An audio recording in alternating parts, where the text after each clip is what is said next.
Hello दोस्तों, कहानी की इस दुनिया में आप सभी लोगों का स्वागत है। आइए सुनते हैं स्त्री तेरी आबरू का पार्ट 4। आज लगभग 3 माह उसके पागल खाने में बीत जाते हैं। आज भी हमेशा की तरह सभी पागलों की रिपोर्ट तैयार की जाती है कि कौन कितना ठीक हुआ और किसको छोड़ा जाना है, आदि आदि। उसी दिन डॉक्टर उसको देखने आते हैं और नर्स से पूछते हैं, इसके बोलने और व्यवहार में कोई बदलाव आया?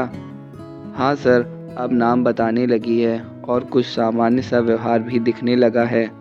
डॉक्टर, ठीक है, अब इसकी दवा बदल दी गई है। और फिर करीब धीरे धीरे 15 दिन और बीत गए। डॉक्टर, आपका क्या नाम है?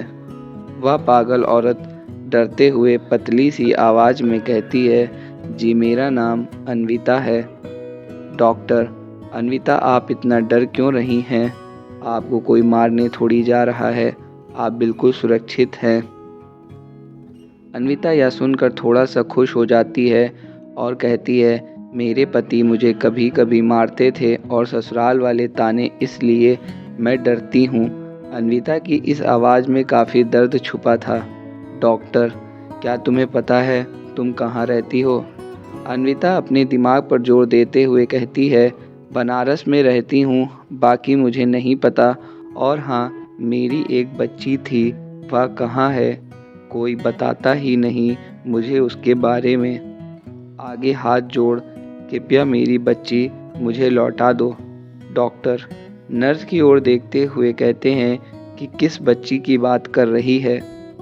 नर्स, सर यह हमेशा न जाने किस बच्ची की जिद लगाए रहती है कि मुझे मेरी बच्ची दे दो। डॉक्टर, शायद इसके पति ने इसे बहुत मारा है और घर से निकाल दिया है, इसीलिए बच्ची बच्ची चिल्लाया करती है। ठीक है, पर अब कोई भी शौक नहीं देने हैं। डॉक्टर साहब इतना कहकर दूसरे पेशेंट को देखने चले जाते हैं।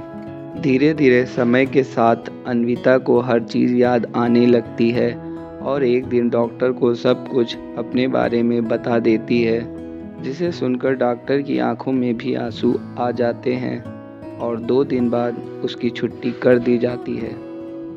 अन्विता पागल खाने से बाहर निकल धूप की तेज रोशनी में सीधे उसी थाने पहुंचती है ताकि उसकी बच्ची का कुछ पता चल सके, वह कहाँ है। दरोगा साहब राउंड पर निकले होते हैं। अन्विता थाने में बैठ इंतजार करने लगती है। करीब 1 घंटे बाद दरोगा साहब थाने पहुंचते हैं। दरोगा साहब को देख अन्विता उनके पीछे पीछे उनके ऑफिस में चली जाती है। दरोगा साहब अपनी कुर्सी पर बैठ अन्विता से कहते हैं, आप कौन हैं? बैठिए, बताएं क्या काम है? अन्विता साहब, करीब 9 माह पहले मजार के पास 2 लोगों की हत्या हो गई थी, जिसमें एक पागल औरत को आपने अरेस्ट कर जेल भेज दिया था। दरोगा साहब, हाँ, मैं उस केस को कैसे भूल सकता हूँ। वैसे आप कौन हैं और आपको उस केस से क्या लेना देना? अन्विता, शायद आप मुझे पहचान नहीं पा रहे हैं। मेरा नाम अन्विता रॉय है और मैं वही पागल औरत हूँ जिसने अपनी इज्जत और अपनी बेटी को बचाने के लिए पागलपन में उन लोगों की जान ले ली थी। दरोगा साहब यह सुनकर हक्का बक्का हो जाते हैं और अपनी घबराहट को शांत करते हुए कहते हैं, अरे आप तो बिल्कुल ठीक हो गई, पहचान में ही नहीं आ रही थी। और अब आप कैसी हैं? अन्विता, मैं तो ठीक हूँ, बस मुझे आपसे ज़रूरी काम था, इसलिए मैं यहाँ आई हूँ। दरोगा साहब, जी बताएं। अन्विता, जब आपने मुझे अरेस्ट कर जेल भेज दिया तो मेरी बेटी का क्या हुआ और वह कहाँ है? दरोगा साहब, हमें आपकी बेटी के बारे में कोई जानकारी नहीं है। जब हमने आपको अरेस्ट किया तब आपके साथ कोई बेटी थी ही नहीं। अन्विता, यह कैसी बात कर रहे हैं? मुझे हर एक बात याद है। उस दिन क्या, कैसे और कहाँ क्या हुआ था। मुझे लॉकअप में डाल दिया गया और मेरी बेटी को मुझसे छीन लिया गया। साहब, एक माँ पर दया कर कृपया इतना बताएं, मेरी बेटी कहाँ है? भोले बाबा ने मुझे इसीलिए ठीक करके यहाँ भेजा है। दरोगा गुस्साते हुए कहता है, तुम क्या अजीब पागलों जैसी बात कर रही हो? मुझे नहीं पता किस बच्ची की बात कर रही हो। कहीं ऐसा तो नहीं या सब तुम्हारी सोच का वहम हो? अन्विता: दरोगा साहब, आप क्यों झूठ बोल रहे हैं? आपके चेहरे से साफ साफ झूठ दिख रहा है। यह देखिए मेरी मेडिकल रिपोर्ट, मैं पूरी तरह ठीक हूँ। दरोगा रिपोर्ट देख अपनी फाइलों की ओर देखते हुए टेढ़ेपन से कहता है, तुमको लगता है तो तुम कोर्ट कचहरी जाओ और साफ साफ बता दूं, उस दिन तुम्हारे साथ कोई बच्ची नहीं थी तो हम कहाँ से कोई जानकारी दे दें? अन्विता: वह महिला कांस्टेबल कहाँ है जिसने मेरी बच्ची को छीना था? बुला लीजिए। और उस चपरासी को भी पता है कि मेरे साथ उस दिन एक बच्ची थी या नहीं? आप क्यों झूठ बोल रहे हैं? आप एक माँ की तड़प को समझिए और मेरी बच्ची का पता मुझे बता दीजिए, मैं खुद उसे ले लूँगी जाकर।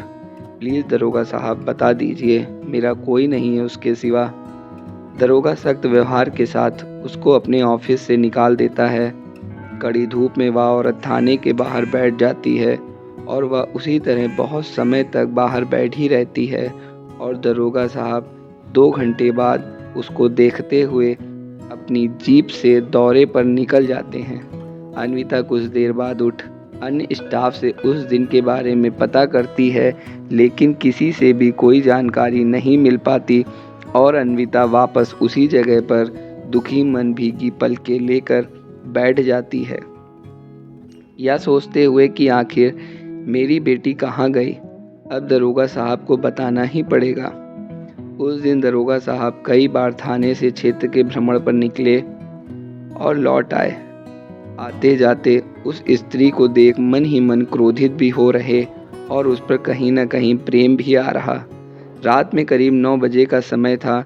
दरोगा साहब ऑफिस से कांस्टेबल को बुलाते हैं। जाओ देखो वह औरत गई कि नहीं। नहीं सर, अभी तो वह औरत बाहर डेरा डाले बैठी हुई है। अभी थोड़ी देर पहले सुशील ने उससे बोला कि घर जाओ तो कहती है मेरा उस बच्ची के सिवा कोई नहीं है, वही मेरा स्वर्ग और वही मेरा घर है, और कुछ खा पी भी नहीं रही है। बोली है बिना अन्न जल त्यागे अपनी जान दे दूंगी, लेकिन जब तक मेरी बच्ची का पता नहीं चलता मैं यहाँ से नहीं हटूंगी।